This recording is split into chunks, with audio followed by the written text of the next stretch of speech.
This video is sponsored by MUBI.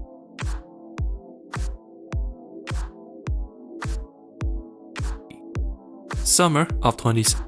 Dangal was released to theaters in mainland China, and the entire Chinese social media burst into flame. Everyone was talking about it, and it was nothing but praise. 非常棒，太好看了，口碑特别好。用现在的话讲，可能出圈，真的是出圈了。 Based on a true story, Dangal is a 2016 Indian sports drama about a father who raises his daughters into Olympic wrestling. In this journey of defiance against traditional gender roles, the film tackles the topic of gender inequality in India. With a fantastic premise, solid story, and masterful acting, the film became the highest-grossing India film ever made, raking in an impressive $77 million in India and more than double that in mainland China. I wasn't joking when I said China burst into flame for this movie. You see, the 2010s was a decade of feminism in China. 咱们就好好说一说家暴那些事儿。 In 2011, Chinese celebrity Li Yang was publicly accused of domestic violence by his ex-wife, Kim Lee. Lee said the police did not take action as both they and Li Yang believed the abuse was private domestic affair. In reaction to this case and other discrimination cases that followed, women's rights entered public discussion once more. Chinese women petitioned for further legal protection, while some men mocked activists as female boxers. A pun that implies women to be man-haters. Dangal was released right in the middle of this feminist wave, and it became the international ally the movement needed. Despite the massive cultural divide, women across China still find the film eerily relatable.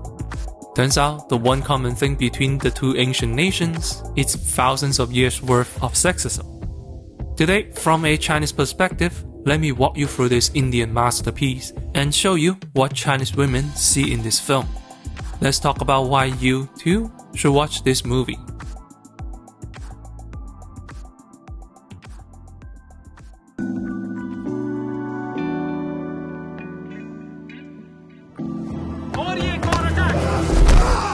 Our story begins with Mahavir, a former national wrestling champion. Despite talent, his Olympic dream was cut short due to the harsh financial reality.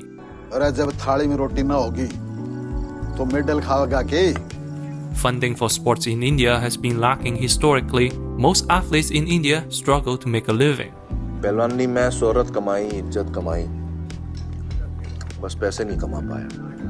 Mahavir too has to set his dream aside. He ended up a lowly wrestling coach in his village. Each night, he'll look at his awards. जो मैं करना चाहता था, वो हमारा बेटा करके दिखावेगा. देश के लिए गोल्ड जीतेगा हमारा बेटा. And with this half-patriotic, half-selfish motivation, Mahavir anxiously awaits his first child.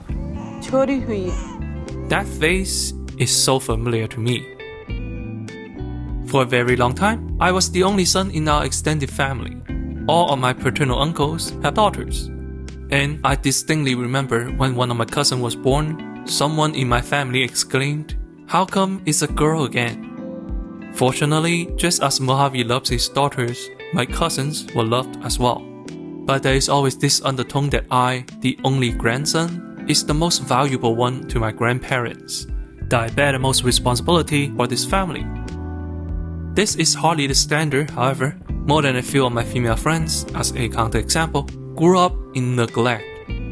In fact, girls in China are more likely to be neglected by parents, although boys are more likely to be physically abused.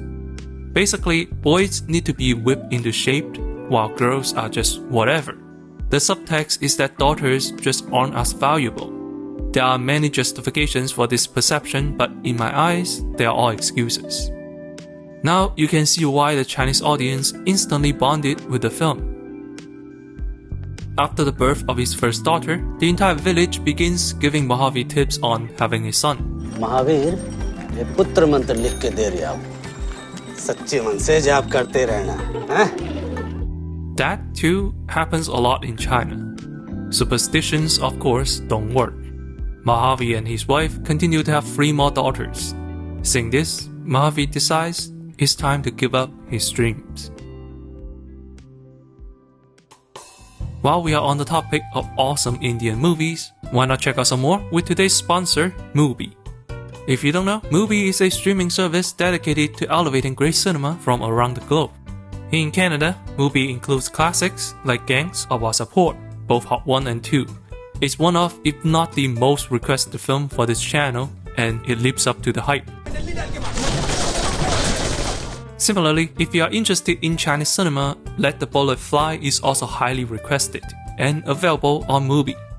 Honestly, every movie on MUBI is fantastic, as the entire catalog is curated. Pick a movie from one of the many collections and retrospectives, or browse by country, by year, or by genre, read the summary or curator's note or user reviews. From iconic director to emerging auteurs, pop on a movie and have a fantastic time.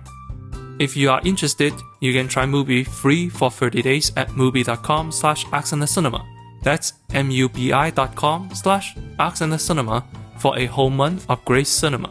Enjoy the beauty of world cinema today. Check out the link below and give MUBI a try. The story takes a turn when, one day, Mahavir comes home to see two schoolboys having their ass handed to them by his two older daughters, Jita and Babita. शुरुआत इन्ना करी थी पापा. And so, an idea comes to Mahavir. He'll train his daughters to become wrestlers. Strict diet, intense exercise, all distractions removed. If their clothes are in the way, Mahavir changes them. If their hairs get in the way, he cuts them. बस इतना समझ ले जो भी कर रहे हो उनके भले के लिए कर रहे हो. और वो चीज जो पहलवानी से इनका ध्यान हटावेगी, मैं उसने हटा दूंगा. He raises his daughters like sons. This is another thing that the Chinese audience can relate. I couldn't find any study on this, so you have to take this with a grain of salt. But as far as I know, parents raising their daughters like sons is a somewhat common thing in China. Under this practice, the daughters are given traditionally male-sounding names, often grow up in gender-neutral clothing. They are taught math and science over arts and music, and they are encouraged to be stoic, reserved, and independent. Often this practice is motivated by the parents' unfulfilled desire to have a son, but that is not the only motivation. To many parents, this is also for their daughter's future. You see, in Chinese history and literature, you can broadly divide women into two categories. On one end, we have Mulan, the warrior, Wu Zetian, the female emperor, Empress Lu, the politician. They were women who did the men's work. Cunning and determined, these women lived long and successful lives. And then there is Diao Chan, Yang Guifei, Consort Yu. These are women defined by the beauty and their relationships to men. And they were all driven to suicide at the end of the story. It's a strong internalized cultural bias. Beautiful women are seen as Helen of Troy, a source of trouble. So for a daughter to be competitive in China, she has to man up. In a way, Mahavir is doing the same thing to his daughters. In this scene, Jita and Babita complain to the friend about their abusive father. Sitting in front of them is their friend, a 14-year-old girl who's about to become a bride. वरना यहाँ तो हाल यूँ है कि छोरी पैदा हुई तो सिखा दो उसे चूल्हा चौका, करा लो उससे झाड़ू पोछा. It is here we begin to see Mahavir from a different perspective. Mahavir is a flawed character. His treatment of his daughters is hard to love. Yet, I think a lot of Chinese women would agree he made the right choice. It is a privilege to be able to choose your own destiny. Many women in India have no such choice. Many women around the world have no such luxury. Should the daughters grow up as everyday girls, they'll be stuck in the lowest caste of society: cook, clean, and bear children. In an unjust society, this kind of hardship is the only way out. If you are familiar with the Japanese cram school culture, it's pretty much the same in China as well. Students, both boys and girls, spend every waking minute in high school studying for the National College entrance exam. Why? because the entrance exam has a low barrier to entry. It offers an equal playing field for disadvantaged students to seize their own destiny. A diploma from a top university allows low-income students to find high-income employment. A degree title allows women to be independent and not be dictated by men. Perhaps having experienced this type of hardship, Chinese people are often very understanding of Mahavir. Even when Mahavir repeatedly says that the whole thing is his dream, मेरे पास और कोई चारा ना था। उम्मीद तुम्हें छोड़ने से रहा, तो नौकरी छोड़ दी। Chinese reviewers nevertheless would say this film is a great depiction of fatherly love. Jita and Babita realized the importance of the training. They became much more receptive to wrestling. Soon, they start winning local tournaments, and then national ones. Jita will enter the national team and eventually entering the finals of the Commonwealth Games. So, the night before her final battle, sitting in front of the stadium, Mahavir gives his daughter one last lesson. छोरियों को देख रही है। कल तू जीतेगी तो अकेले नहीं जीतेगी। तेरे साथ उनके जैसी लाखों छोरियां जीतेंगी। This line resonates with so many people. If you belong to a group facing prejudice, you know that your action is never just your action.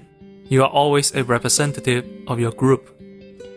During the 2010s Chinese feminist wave, one of the most used examples of media bias is car accidents. News articles frequently refer to female drivers as female drivers, while male drivers are just drivers. Every time you see a story about car accidents, you only ever heard of the mistakes made by women, while mistakes made by men are gender neutral. The failure of a male driver is the failure of an individual. The failure of a female driver is an indication of women being unfit to drive. Even though per capita, Chinese women are overwhelmingly less likely to be in traffic accidents. क्योंकि कल तो सिर्फ उस Australian से नहीं, बल्कि उन सब से लड़ेगी, जो छोरियों के बारे में ऐसा सोचते हैं। The words of Mahavir struck a chord with Chinese women. Jita has to fight the world just to get the same amount of rights and respects that men get from birth. That is the reality for the vast majority of Chinese women too. Will Jita succeed in the end? I'll let you watch the movie and find out. While researching for this film, I posted a community post asking my audience about the practice of raising daughters like sons. At the time, I thought it was a Chinese thing. But then I got flooded with emails from around the world, sharing stories from the Middle East, from Eastern Europe, from Southeast Asia, and from my Chinese American audience.